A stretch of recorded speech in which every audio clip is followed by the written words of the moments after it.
அண்ணா IAS academy சாதனையாளர்களின் சங்கம். அடுத்த முக்கியமான பதிவு போலாமா? ரொம்ப ரொம்ப முக்கியமானது. நிறைய தேர்வுகளை அடிக்கடி கேட்கிறது என்ஹெச்ஆர்சி. என்ஹெச்ஆர்சினா நேஷனல் ஹியூமன் ரைட்ஸ் கமிஷன். சரியா? என்ஹெச்ஆர்சி தேசிய மனித உரிமைகள் ஆணையம். சரிங்களா? இந்தியாவில் உருவாக்கப்பட்ட நாள் என்னைக்கு சொல்லி பாருங்க, அக்டோபர் 12, 1993 உருவாக்கப்பட்டது. இதன் தற்போதைய தலைவராக இருப்பவர் யார் அப்படின்னு பார்த்தீங்கன்னா தமிழ்நாட்டை சேர்ந்தவர். யார் பார்த்தா வி ராமசுப்ரமணியம். சரியா? வி ராமசுப்ரமணியம். சரியா? வி ராமசுப்ரமணியம் அவர்கள் தான் தற்போது தேசிய மனித உரிமை ஆணையத்தின் தலைவராக இருக்கிறாங்க.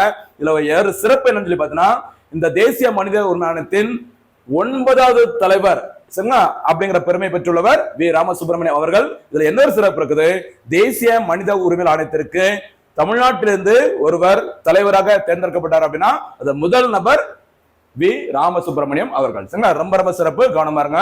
இந்த டேட் ஏதோ ஞாபகம் வருதாமா? அக்டோபர் 12. ஒரு போனஸ் கேள்வி, வீடியோ பாக்குறவங்க பதில் சொல்ல பார்க்கலாம்.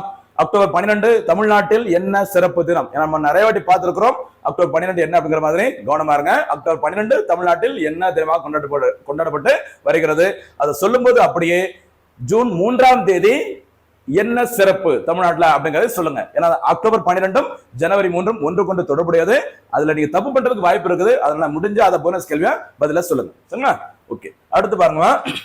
இந்த தேசிய மனித உரிமை ஆணையம் உருவாக்கப்பட்ட வருஷம் இந்த வருஷம் 1993. சரிங்களா? இந்த 1993 வரும்போது சில விஷயங்கள் ஞாபகம் வர வேண்டும். கொஞ்சம் முன்னாடி பின்னாடி சேர்த்து லிங்க் பண்ணி ஒரே இடத்துல. சரியா? அதுல ஃபர்ஸ்ட் ஞாபகம் வரக்கூடிய விஷயம் என்னன்னு பாத்தீங்கன்னா 1992. சரியா? 92ஆம் ஆண்டு உருவாக்கப்பட்டது. நம்ம இதுக்கு முந்தைய முதல் பதிவு சரியா இம்பார்ட்டன்ட் அந்த அப்பாயின்மெண்ட்ல முதல் பார்ட் 1ல பார்க்கும்போது அதுல நம்ம பார்த்த முக்கியமான ஒரு அமைப்பு NCW பார்த்தோமா? தேசிய மகளிர் ஆணையம். சரியா? தேசிய நேஷனல் கமிஷன் ஃபார் விமன் உருவாக்கப்பட்டது 1992ஆம் ஆண்டு. சரிங்களா? இத ஒரு லிங்க் பண்ணி ஞாபகம் வைக்கிற மாதிரி நான் சொல்லியிருப்பேன். சரிங்களா?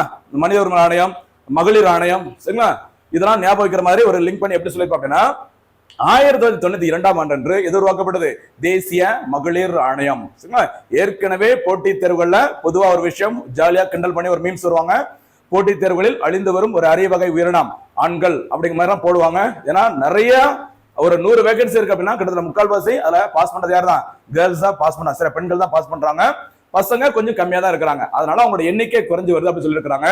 இதுக்கு நடுவுல பாத்தீங்கன்னா தேசிய மகளிர் ஆணையம் உருவாக்கப்படுகிறது எந்த வருஷம்? 1992ஆம் ஆண்டு அன்று. சரியா? இந்த மகளிர் ஆணையம் உருவாக்குன உடனே யாருக்கு பயங்கரமா ஃபீலிங் ஆகி போச்சு, கஷ்டமாயி போச்சு? ஆண்களுக்கு. சரியா? ஆண்கள் இந்த மகளிர் சங்கத்தை சரிங்களா உருவாக்குறதுக்கு எதிர்ப்பு தெரிவிக்கிற மாதிரி லிங்குக்காக சொல்றமா முற்றிலும் கற்பனையை யார் மனதை முன்படுத்துவது என் நோக்கம் அல்ல. சரியா? தேசிய மகளிர் ஆணையம் உருவாக்குன உடனே ஓகேவா அதுக்கு எதிர்ப்பு தெரிவிக்கிற மாதிரி ஆண்கள் சங்கம் சரிங்களா எங்க போறாங்க? கடல்ல போய் போராட்டம் நடத்துறாங்க. சரி, கடல்ல போய் போராட்டம் நடத்துறாங்க. ஓகேவா? அந்த டைம்ல ஆண்களுக்கு சரி அந்த ஆண்களை காப்பாத்தினது யாரு அப்படின்னு சொல்லி பார்த்தீங்கன்னா நியாட் அமைப்பு. சரி, NIOT சொல்லுவாங்க. சரி, national institute of ocean technology. இந்தியாவில் இருக்கிற ஒரே ஒரு ஆழ்கடல் ஆராய்ச்சி அமைப்பு national institute of ocean technology. உருவாக்கப்பட்ட வருஷம் 1993. இதனுடைய தலைமையிடம் எங்க இருக்கு அப்படின்னு பார்த்தீங்கன்னா நம்முடைய சென்னையில தான் இருக்கு. சரிங்களா? அப்ப நியாட் அமைப்பு தான் அந்த கடல்ல போராடின ஆண்களை ஓகேவா காப்பாத்துறாங்க. என்ன வேணும்னு சொல்லி கேட்கறாங்க. அதற்கு ஆண்கள் வந்துட்டு 2 கோரிக்கைகளை கேட்கறாங்க. சரிங்களா? எனக்கு 2 விஷயங்களை செஞ்சு கொடுத்தா நாங்க போராட்டத்தை அந்த கடல்ல இருந்து நாங்க போராடுற அந்த போராட்டத்தை கைவிடுறோம்னு சொல்றாங்க. என்னென்ன கோரிக்கைகள் அப்படிங்கிற மாதிரி பாத்தீங்கன்னா ஃபர்ஸ்ட் கோரிக்கை எங்களுக்கு உரிமைகள் மீண்டும் வேண்டும். சரிங்களா? ஓகேவா? எங்களுக்கு ஆண்கள் சங்கத்திற்கு உரிமைகள் மறுபடியும் வேணும்னு சொல்லி சொன்னதுனால எது உருவாக்கப்படுகிறது? தேசிய மனித உரிமைகள் ஆணையம் உருவாக்கப்படுகிறது 1993ல. சரியா? இது தவிர 2வது கோரிக்கை என்னன்னு பார்த்தீங்கன்னா எங்களுக்கு வேலைக்கான உத்தரவாதம், எம்ப்ளாய்மெண்ட்டுக்கான ஒரு அஷூரன்ஸ் வேணும்னு சொல்றாங்க. அதனால மத்திய அரசு ஒரு ஸ்கீம் தொடங்குறாங்க. அந்த ஸ்கீமுக்கு என்ன பேர் பார்த்தீங்கன்னா எம்ப்ளாய்மெண்ட் அஷூரன்ஸ் ஸ்கீம். ஓகேவா? இந்த இரண்டுமே சரி தேசிய மனித உரிமை ஆணையம் அதுக்கப்புறம் EAS இது தவிர 99 சரிங்களா நியாட் அமைப்பு மூன்றுமே எந்த ஆண்டு உருவாக்கப்பட்டது? 1993. அதுக்கு காரணம் 92ஆம் ஆண்டு ஆரம்பிக்கப்பட்ட தேசிய மகளிர் ஆணையம். மறக்காதீங்க. சரியா? லிங்க் பண்ணி போனீங்கன்னா மறக்காது, ஜாலியா இருக்கும். அதுக்காக சொல்றேன். சரியாமா? இன்னொரு முக்கியமான அமைப்பு பாருங்கம்மா.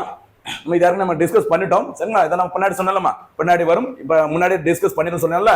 சீஃப் ஆஃப் டிஃபென்ஸ் ஸ்டாஃப் யார் பார்த்தீங்கன்னா அனில் சௌகான் அவர்கள். ஓகேவா? எத்தனாவது தலைமை அதிகாரிமா? முப்படைகளின் 2வது தலைமை அதிகாரி. மறுபடியும் ரிவிஷன் பண்ணிக்கோங்க, மறக்கக்கூடாது. சரிங்களா? அடுத்த ரொம்ப முக்கியமான ஒரு பதவி பாருங்க, இஸ்ரோ. சரியா? இஸ்ரோனா விரிவாக்கம் இந்தியன் ஸ்பேஸ் ரிசர்ச் ஆர்கனைசேஷன். சரியா, இந்திய விண்வெளி ஆராய்ச்சி அமைப்புன்னு சொல்ற இஸ்ரோ அமைப்பு அவருடைய தற்போதைய தலைவராக இருப்பவர் யார் அப்படின்னு பார்த்தா வி நாராயணன். அப்போ தேசிய மனித உரிமைகள் ஆணையம் அதுக்கு தலைவராக இருப்பதும் ஒரு தமிழ்நாட்டை சேர்ந்த நபர் வி ராமசுப்ரமணியம் அவர்கள். அதே மாதிரி இஸ்ரோவின் தலைவராக இருப்பவரும் தமிழ்நாட்டை சேர்ந்தவர் தற்போது யாருமா வி நாராயணன் அவர்கள்.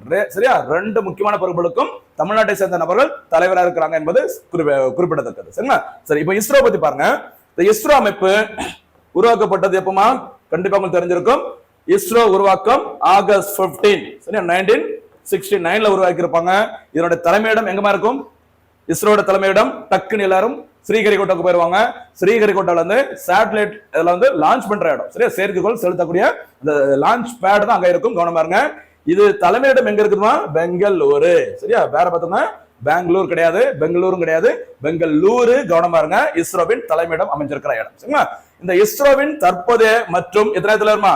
11வது தலைவராக இருப்பவர் தமிழ்நாட்டை சேர்ந்தவர் வி நாராயணன் அவர்கள். ஓகேவா, அதே மாதிரி இந்த இஸ்ரோ அமைப்பின் முதல் தலைவராக சரி 69ஆம் ஆண்டு உருவாக்குனாங்கல்ல, அந்த இஸ்ரோ அமைப்பின் முதல் தலைவராக இருந்தவர் விக்ரம் சாராபாய் அவர்கள். அந்த இஸ்ரோ அமைப்பின் 5வது தலைவர் யார் அப்படின்னு பார்த்தீங்கன்னா யாருமா? கஸ்தூரிரங்கன் அவர்கள். அதுக்குதான் நம்ம வீடியோ எல்லாம் தொடர்ந்து பாருங்க சொல்றது. அவ்வளவு விஷயங்கள் லிங்க் பண்ணி சேர்த்து கடைசியில கொண்டு சேர்ப்போம். தொடர்ந்து ஃபாலோ பண்ணும்போது இது ஈஸியா உங்களுக்கு மனசுல நிற்கும். எப்படி கேள்வி கேட்டாலும் ஈஸியா ஆன்சர் பண்ணலாம். சரிங்களா, இஸ்ரோவின் 5வது தலைவராக இருந்தவர் தமிழ்நாட்டை சேர்ந்தவர் கஸ்தூரிரங்கன் அவர்கள். கஸ்தூரிரங்கன் அவங்க தலைமையில தான் என்ன கமிட்டி அமைச்சாங்கம்மா? மத்திய அரசின் 3வது தேசிய கல்விக் கொள்கையை உருவாக்குவதற்கு தேவையான பரிந்துரைகள் சரியா உருவாக்குனது யார் தலைமையில தான்? கஸ்தூரிரங்கன். கஸ்தூரிரங்கன் பார்த்தீங்கன்னா இஸ்ரோவோட 5வது தலைவர், மறக்காது. அதே மாதிரி இஸ்ரோவின் 7வது தலைவராக சரி இஸ்ரோவோட 7வது தலைவராக இருந்தவர் தமிழ்நாட்டை சேர்ந்த ராதாகிருஷ்ணன் அவர்கள். சரியா, ராதாகிருஷ்ணன் அவர்கள். இப்ப நம்ம சமீபத்தில் இன்னொரு ராதாகிருஷ்ணன் பார்த்தோம். யாரு அவங்க? சிபி ராதாகிருஷ்ணன். அவங்க பாத்தீங்கன்னா இந்தியாவோட 15th வைஸ் பிரசிடென்ட். இங்க பாக்குறது ராதாகிருஷ்ணன். சரிங்களா, ராதாகிருஷ்ணன் அவர்கள் பாத்தீங்கன்னா இஸ்ரோட 7வது தலைவர். இது தவிர முக்கியமான ஒரு கமிட்டிக்கும் இவங்க தலைவராக இருந்தாங்க. என்ன கமிட்டிமா? ராதாகிருஷ்ணன் கமிட்டி. ஞாபகம் இருக்கா?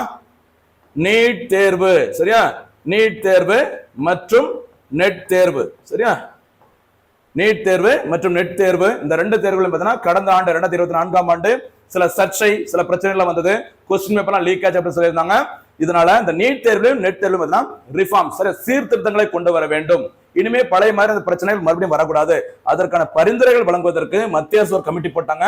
அதுக்கு யார் தலைவர் இருந்தாங்க?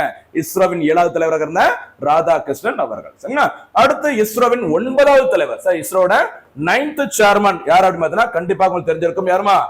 கே சிவன் அவர்கள். சரியா, கே சிவன் கன்னியாகுமரி மாவட்டத்தை சேர்ந்தவர். இவங்க பேரில் தான் எது செலுத்துறாங்கம்மா? சந்திரயான் 2. சரி, சந்திரயான் 2 2019ஆம் ஆண்டு சரி ஜூலை 22 அன்று செலுத்தப்பட்டது. நிலா பக்கத்துல சரியா கஷ்டப்பட்டு 1.5 லட்சம் கிலோமீட்டர் மேல தாண்டி நிலாவை நோக்கி சூப்பரா பயணம் மேற்கொண்டு நிலா பக்கத்துல ஒரு 1.5 கிலோமீட்டர் பக்கத்துல வரும்போது கட்டுப்பாட்டையிலிருந்து விக்ரம் லேண்டர் சரியா நிலாவில் போய் விழுந்தது. நிலாவில் விழுந்த இடத்துக்கு என்ன பேர் வச்சாங்க? தேரங்கா பாயிண்ட். சரியா, மூவர்ண கொடி முனைன்னு சொல்லுவாங்க. அந்த சந்திரன் 2 அனுப்பும்போது இஸ்ரோவின் தலைவராக இருந்தவர் தமிழ்நாட்டை சேர்ந்தவர் இஸ்ரோவின் 9வது தலைவர் யாருமா? கே சிவன். எவ்வளவு விஷயங்கள் சேர்த்து ஒரு பாயிண்ட்ல கொண்டு வரணும்னு சொல்லி பாத்துக்கோமா. தொடர்ந்து பாருங்க. கண்டிப்பா நம்ம வந்து நிறைய கேள்விகளுக்கு ஈஸியா ஆன்சர் பண்ண முடியும். சரிங்களா, ஓகே, அடுத்து போலாமா? அதே மாதிரி இஸ்ரோவோட அந்த சேட்டலைட் வந்து லான்ச் பண்ற இடம் சரியா நம்ம செய்தியில வருது மொத்தம் 3 இடங்கள். ஒன்னு இப்ப நம்ம ரெகுலரா அனுப்பிட்டு இருக்கிற ஒரே ஒரு இடம் எதுமா? ஸ்ரீஹரிகோட்டாவில் அமைந்துள்ள சதீஷ் தவான் சரியா ஸ்பேஸ் சென்டர் சொல்லுவாங்கல்ல, அது ஒண்ணு. அது வந்து ஸ்ரீஹரிகோட்டால இருக்கு. ஓகேவா, அதே மாதிரி தமிழ்நாட்டுல தூத்துக்குடி சரியா தூத்துக்குடி மாவட்டம் எங்கம்மா? குலசேகரப்பட்டினத்துல என்ன பண்ண போறாங்க? SSLV சரியா என்ன பேரு? SSLV small satellite launch vehicle என்று அழைக்கப்படுகிற சிறிய வகை ராக்கெட் ஏவுதளம் அமைக்கப்பட்டு வருகிறது. அதே மாதிரி திருவனந்தபுரத்துல விக்ரம் சாராபாய் ஸ்பேஸ் சென்டர் அப்படின்னு இருக்குது. சரிங்களா, இதுதான் அந்த செயற்கைக்கோள்களை செலுத்துவதற்கான முக்கியமான ஒரு 3 இடங்கள் செய்தியில் வருது. ஆனா ஒரே ஒரு இடத்துல தான் இது அனுப்பிட்டு இது வரைக்கும் செயற்கைக்கோள்கள் அனுப்பப்படுகிறது. அந்த இடம் ஸ்ரீஹரிகோட்டா சதீஷ் தவான் விண்வெளி நிலையம். கவனமா இருக்கு. சரியா, இன்னொரு முக்கியமான 2 அமைப்புகள் வருமா? இந்த 2 அமைப்புகளும் பிரிக்க முடியாது. அதுல ஒண்ணு ICMR என்ன பேரு? Indian council of medical research. அதான் ICMR. சரி, இந்திய மருந்துகள் ஆராய்ச்சி அமைப்புன்னு சொல்லுவாங்க. இந்த அமைப்பு உருவாக்கப்பட்ட வருஷம் பாத்துக்கோங்க 1911ஆம் ஆண்டு உருவாக்கப்பட்டது. சரிங்களா, ஓகே, இந்த அமைப்பின் தற்போதைய டைரக்டர் ஜெனரலாக இருப்பவர் ராஜுபால். சார் ராஜுபால்னா BAHL ஸ்பெல்லிங் பார்த்தவங்க ராஜுபால் அவர்கள். இந்த அமைப்பிற்கு என்ன வேலை? இந்தியாவுல மருந்து பொருட்கள், சில வேக்சின் இது எல்லாமே தயாரிப்பதற்கான ஆராய்ச்சிக்கான தலைமை அமைப்பின் பெயர் ICMR. ஆராய்ச்சியில் மட்டும் ஈடுபடுவாங்க. அடுத்து இங்க பாருங்க, இந்த அமைப்பு தான் ரொம்ப முக்கியமானது, கவனமா இருங்க. DCGI அப்படின்னா ட்ரக்ஸ், சரியா? Drugs controller general of India. ஓகேவா? இந்திய மருந்துகள் கட்டுப்பாட்டு ஆணையர் சொல்லுவாங்க. இந்த DCGI அமைப்பு உருவாக்கப்பட்ட வருஷம் 1940. இந்த அமைப்பின் தற்போதைய டைரக்டர் ஜெனரலாக இருப்பவர் ராஜீவ் குமார் ரகுவன்ஷி. ICMR தலைவர் ராஜீவ் பால், இங்க DCGI தலைவர் இருப்பவர் ராஜீவ் குமார் ரகுவன்ஷி. சரி, அப்ப ICMR என்ன வேலை? Indian council of medical research, ஆராய்ச்சியில் ஈடுபடுவது ICMR வேலை. அப்படி ஆராய்ச்சியில் ஈடுபட்டு தயாரிக்கப்பட்ட மருந்துகள், சரிங்களா, தடுப்பூசிகள், வேக்சின் இதுவா இருக்கட்டும், வெளிநாடுகளிலிருந்து இந்தியாவிற்கு இறக்குமதி செய்யப்படுகிற அந்த தடுப்பு மருந்துகள், சரிங்களா, அப்புறம் அந்த டேப்லெட் எதுவா இருக்கட்டும், சரி, ட்ரக்ஸ் எதுவா இருக்கட்டும், இது எல்லாத்துக்கும் பார்த்தீங்கன்னா இந்தியாவுல இந்திய மக்களுக்கு பயன்படுத்தலாமா வேணாமா அப்படின்னு சொல்லிட்டு அதுக்கு இறுதி அங்கீகாரம் அப்ரூவல் கொடுப்பது யாரு அப்படின்னு பார்த்தீங்கன்னா யாருமா? இந்த DCGI அமைப்பு தான். கவனமா இருங்க. இப்ப ஆராய்ச்சி, மருந்து ஆராய்ச்சி அப்படின்னு ICMR ஞாபகம் வரணும். அதே மாதிரி DCGI அப்படிங்கிற ஒரு முக்கியமான பணி, அந்த மருந்து பொருட்களுக்கு அனுமதி வழங்குவது இந்த அமைப்பு தான். இந்த அமைப்பு DCGI அமைப்பு. அதனுடைய தலைவர் ராஜீவ் குமார் ரகுவன்ஷி.